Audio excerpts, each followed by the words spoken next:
Samsung have really made great strides against Apple. What kind of threat is she to Samsung?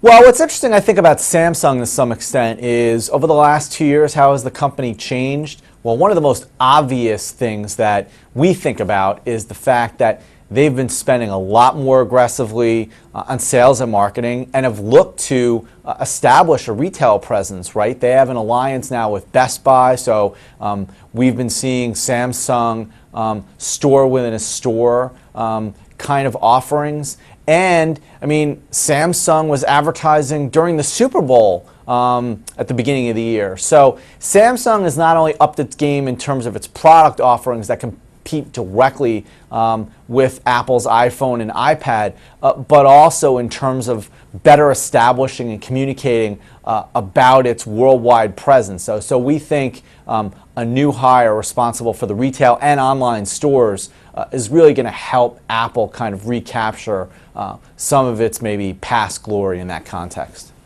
Able to change the dialogue to some degree away from the whole product versus product. You know, we're talking about a watch, and this one's got that, to one about branding and the aesthetic and luxury and getting consumers to feel good about paying more for a brand like Apple. Yeah, I think that's a great way to ask the question because I do think that one of the reasons why we're seeing this kind of hire is because if you think about what Burberry's done since 2006, when Angela Ahrendts was appointed CEO, you know, we've seen a focus on retail, we've seen a focus on direct selling, we've seen a focus on making the brand kind of more special and you know, differentiated.